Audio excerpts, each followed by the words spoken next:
Good afternoon, Your Honor. Assistant Public Defender Aaron Schroeder on behalf of Mr. Howell. First, when it comes to jail credit, this court sentenced the defendant to 93 days contempt of court consecutive to the underlying files. Yes. I have already formally acknowledged to the court that I have made false allegations and provided false information, and I have accepted responsibility for my consequences of those actions. I have also made it clear that the father of my children is not a threat to me or our children. Most importantly, I think about our children. We have 4 children under the age of 4 who need both of their parents. Every day I'm faced with questions, tears, confusion, and the heartbreaking reality that their father is not home with them.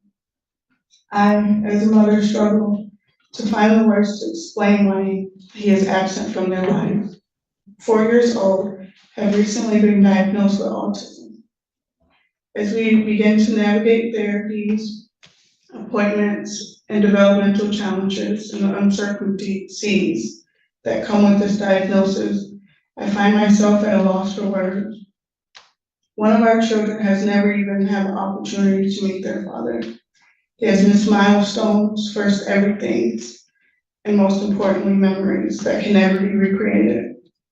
I understand I cannot change the past, but I hope my honesty, my accountability, and my sincere remorse will be taken into consideration.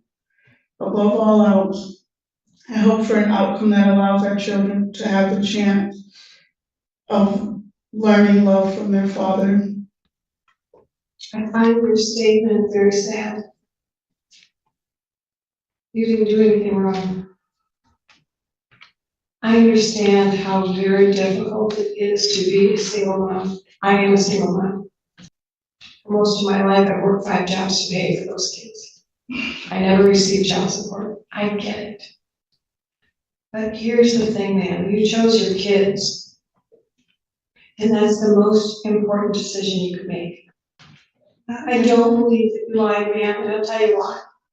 The officer noted Beauchamp's visible injuries, including red marks on her neck, a cut on the inside of her bottom lip, and redness and swelling around her right eye. The officer took photographs. You were seeing black dots. He tried to stop you from exiting. You tried to push past him. He punched you in the face a number of times with closed fists. The evidence shows that, man. You want your children to learn love? They cannot do that if there's violence in the home.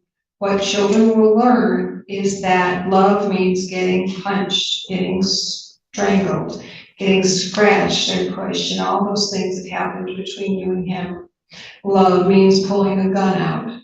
Love means getting struck in the head with the end of a gun. All those things that happen to you, your children learn the definitions of words by what they see and what they hear, what they feel, and what they have been through. Watching you getting beaten and demoted and demeaned. He's the father of your children, and being a good mom, you do not want your children to think poorly of their dad. But man, he's caused them emotional trauma. He's caused you physical and emotional trauma. To the point where you feel guilty about what he did. You feel like you put him behind bars. The only one that put him behind bars is him. I had to hold him in contempt for 93 days because of his behavior. He likes control. He likes the power that he has over people who are not as strong as him. If you die in his hands, you can't be a mom anymore. We can only protect your children by locking him up and getting him treatment. Otherwise, it's going to happen again and again until someone dies, or maybe you lose an eye or an arm. I have seen all of those cases, man. You don't deserve to take blame that does not belong to you, or to tell this court that this didn't happen, because I know it did, because this isn't just you talking. Law enforcement did a good job of documenting your injuries, man. In the heat of the moment, you told the truth. And I want to tell you how brave you are and how proud you should be that you are before this court. But please, tell yourself the truth. Get into some therapy. Don't keep choosing the kind of man that shows love with a fist. He can't be a dad and he can't be a significant other or husband. He just cannot be. He needs some significant time behind bars and treatment. Otherwise, he is a danger and you may end up with a dead child. You can watch my court on Zoom. You can come in here and watch it. You can watch any other judge. We see that regularly. Am I asking, for him to pay for like therapies? For therapy or anything else that happened as a result of this, that is your right to ask for. I'm asking that you consider not only, yes, my mental health, and I will be going to therapy and taking it serious and getting on the road to heal and prosper. His mental is very deteriorating as well. Well, we're gonna get him treatment, but he needs to pay for your treatment, ma'am. I don't know, there's a crime victims fund, there are certain ways you get paid for. I don't know what's in play for you, but any of the co-pays that you're responsible for, he should pay, so I'm gonna order that. Non-stop communication or attempts to communicate from the defendant to the victim since the arraignment at district court. I have had to present to judges, I think 5 or 6 times, evidence that this defendant has been contacting the victim in violation of his contact order, that he would continue to try and find ways around that. Video visits, calls, messages. He would use other inmate accounts. He would tell her to get numbers. He would try and use fake names. He tried sending it to a fake name, Tammy Levina, but it was to an address that had belonged to the victim. And of course, he signed in it, Tyrone Howell, gave his entire inmate number as well as the entire contact information for the jail. He writes, "Dear Queen, hey, how's everything going? I hope okay. Thanks for not letting me know the gender of our starseed, let alone the name," which is very foul. You know I'm really trying to have a very positive outlook on things, especially when it comes to us. I mean, if us is even a thing anymore, I wouldn't know. I can only assume we're still. I can only assume you're still waiting on me, waiting on my return, just letting you know every night I think of you and our starseed. It's very stressful when I haven't heard from you since September 20th, while still confused about what I did. Like, can't you please have some sort of respect for us and all we have and been through, to tell me what I truly did wrong, for you to leave me on stuck, to leave me on silent, to not allow me to hear our starseed's voices, which again is foul. No one deserves to be treated how you doing me. I really thought you had a pure heart. Please don't do me like that. I love you, Queen, and forever will tell the boys how much I love them, and happy birthday to M. I love you all dearly, and I wish I was home with you. I pray for us every night. I hope you still want us as bad as I do. You said you could wait 3 years. Don't allow our starseeds to see you with another. I need you badly, and I pray you still want and need me also.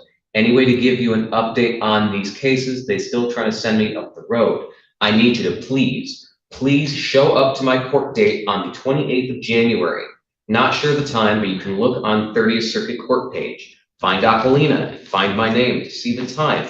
But I need your help, please, to win these cases. Please don't allow me to spend years away when you can help me. I just need you to either show up and let them know I'm innocent, or may you write a letter to Aquilina, please, her address. And then there's another letter he put in here. I miss every part of you. If you're doing this to hurt me, you're winning the roll-up. But I would never, the roll-up, that is what was written. But I would never just leave you in jail not knowing anything pertaining to us. Like, don't you think I want to know our newborn name? Correct? Yes, I do. I cry at least once a week thinking about you and the kids. I cried on their birthdays, knowing I'm not there, and I'm crying now because I'm not there to protect them, nor you, from this cruel world we live in. Queen, please don't let them grow up without a dad like I did. We owe it to them. I owe it to them. We used to talk daily, and I even got more charges added because of doing so.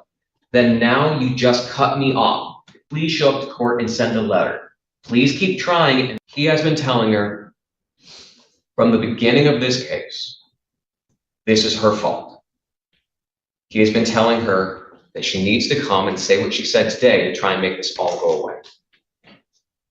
He has been telling her as recently as 5:08 p.m. yesterday, because he continued to call her, calling his friend Dorian Price and having him, or I think it was Pierce, having him do a three-way call with the victim and telling her it's also her fault for all of the contacts that have happened in violation of the court's orders, instructing her to come to court, make a victim impact statement, and they also to specify about how she needs him out for their children.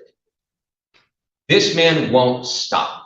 His attorney did a fantastic job advocating for him and negotiating with me to give me a plea deal that I did not want to give, which was the 36 months. He then asked for his phone privileges to be reinstated after the umpteenth time of him being caught and confronted in court.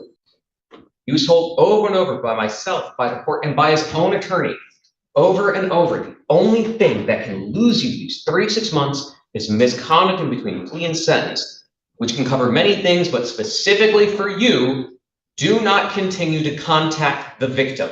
If you violate the no contact order again between plea and sentence, you will lose this 36 months. Don't do it. And then he did it. He did it using other inmate accounts again. He did it having her use a completely new phone number and having her use a completely different person's name. He tried to take numerous steps to evade this in his calls, to evade detection, trying to refuse to refer to her by name. Even at one point saying, this definitely isn't the victim. This is Taylor Hollingsworth, right? On Monday, after that hearing, he continued to message Dorian Price at 9:01 p.m. on Monday, say, WTW, I don't know what that's abbreviation for. Brother, text Whoop and say, I'm gonna give my lawyer her number. She gotta be Taylor. They're trying to give me 5 years. He then did a video visit with him, reiterating, check your messages, check your text, check the text I sent.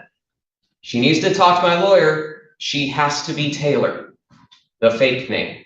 I said on Monday, I was looking to have the Kilbrews nullified by his actions, and instead of 36 months, I was going to be asking for 5 years. I said on Monday that's my intent was.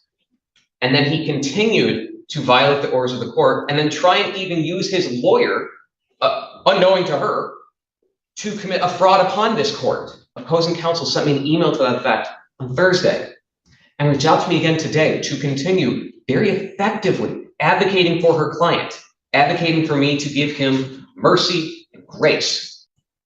He continued to contact her last night, again, as late as 5:08 p.m., off another inmate account, off another way to try and evade detection. He will not stop. He has been given every opportunity to prove to this court that he will not continue to violate the orders of this court or to commit new felonies. If I wanted to, I could charge him with about 9 different counts of felony witness interference, and now I think potentially conspiracy to suborn perjury. And stalking. And potentially stalking. And that's without even addressing the underlying facts of this case, which is that he keeps beating the mother of his children. He keeps doing it while on bond. One of the cases that was dismissed didn't involve her. It involved drug possession. He committed that while absconding from probation for his other case, which that probation was terminated afterwards. I'm not asking for 5 years anymore. I'm asking you sentence him to the top of the guidelines consecutively across his files. That being 24 months consecutive with 67 months in file 25-5593 FH. Because he chose this over and over. He chose these actions. He chose these consequences, and he tried to rope in the mother of his child. He had the mother of his child in front of this court just admit to what are felonies, that he knows are felonies, lying to officers, because he doesn't care. He made this choice. Give him what he's asked for.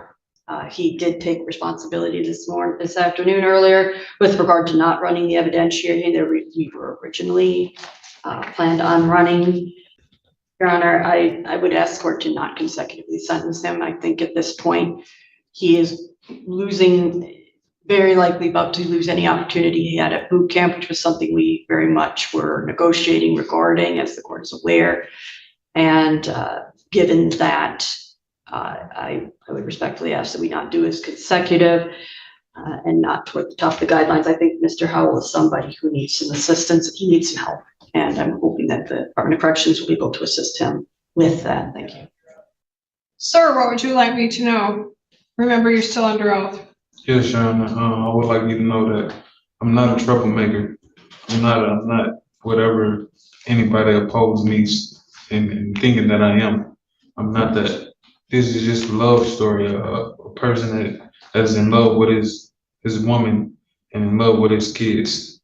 That's what I am. I'm not no career criminal. You see my background, and I don't have substantial. Like I have misdemeanors. I'm not a felon. You know what I'm saying? So that's all I want to know, and I want to say I apologize to the courts for doing what I did as far as communication. Sir, this isn't a love story. This is a horror story. And you don't want to share control. You don't want to share love. You want to always be the guy in control. And you use your fist. And if you interrupt me one more time, we'll continue this in another 93 days. Because I can. And every word you say will be another 93 days. You're the one that took yourself out of the lives of the mother of your children and your children by your vile actions against them. It is not lost on me, as I said to her, that she came in here claiming fault for all of it. That's your fault. You made her feel like everything was her fault, your imprisonment, you're harming her. Well, you could say no, but I know this pattern very well. I see it regularly, and she should not have thought that it was important in front of you to tell me she lied and she was at fault. She didn't do anything wrong. You did it all wrong, sir. You're not a dad. You're a sperm donor. Even if you didn't lay a hand on them, sir. They know what's going on. They hear the screams, the cries, they see it. You harmed your children as much, maybe more, than you even harmed her. And you can say no, but that denial tells me you need a long time away. You don't think you did anything wrong. You did everything wrong. Can I speak, Your Honor? What would you like me to know, sir? I'm not what you perceiving me as. You perceiving me as a biased person already. You perceiving me as an evil monster already. I'm not those things, Your Honor. Already? I have a huge history here, sir. I read already some of the things into the record that happened here. Are you telling me that she didn't have a cracked lip, that there wasn't swelling on her forehead, that you hit her with a cell phone, that she had red marks on her neck, a cut inside her bottom lip, redness and swelling around her right eye, you punched her in the face? You're telling me none of that happened? It didn't happen, Your Honor. It didn't. Well, let me just understand. She just came into the house looking like that. Is that what happened? I wasn't there, Your Honor. I'm not sure. Oh, now you were not there. So when police arrived, that was an image of you? That was somebody else impersonating you? When? He literally pled guilty. I understand. Yeah, I did. I pled guilty to take a plea. Yeah, for sure. I did that. But I'm not what you saying. You saying that like I'm just some angry monster or something. I'm not that angry monster. Then you call me a sperm donor, Yeah. which is very disrespectful. I'm not. It's not disrespectful, sir. When you assault the mother of your children, you are a sperm donor. I'm not a sperm donor. You're a sperm donor, sir. Because fathers do not behave that way. Fathers protect and defend the mother of their children and the children. You did not do that. Your Honor, you treat me biasly. Biased how? I have the evidence right here, sir. I have the evidence in your plea, and I have the pictures. And we can go to trial, and let me just tell you, you got a whole lot more crimes here and 4 files that you can go to trial on, including the stalking stalking and the interference and all the other charges that could yet be charged that the people have chosen not to file. I'm not going to withdraw this plea because it was a valid plea, because I saw the evidence, because I heard it, because we've had months of you violating court orders. You need to be behind bars. And I admit that, Your Honor, that I violated. Stop. You did a lot of things, sir, that violate the law. So I'm going to get on with this, and I suggest you don't speak anymore. And you get in your head that the us and the we thing is not an us and a we anymore. She is free to go on with her life and the life that she now has to be a single mother raising 4 children and deal with the trauma that you inflicted. What makes this moment so powerful is that the judge has completely shifted the focus away from excuses and back to accountability. Throughout this hearing, the defendant repeatedly described the case as a love story, but the court saw something very different. The evidence wasn't limited to one statement. It included documented injuries, repeated violations of court orders, and ongoing attempts to contact the victim despite clear no-contact conditions. That's why the judge emphasizes the impact on the children just as much as the victim. In domestic violence cases, courts often look beyond physical harm and consider emotional trauma, manipulation, and repeated patterns of behavior. At this stage, the sentence isn't being based on emotion alone. It's based on a long record of conduct that the court believes shows a continuing risk to others. What do you think? Should repeated violations after multiple warnings lead to a significantly harsher sentence?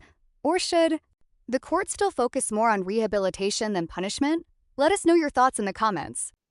You needed to respect her and you didn't. You needed to respect your children and you didn't. The minute you don't respect their mother, you do not respect those children.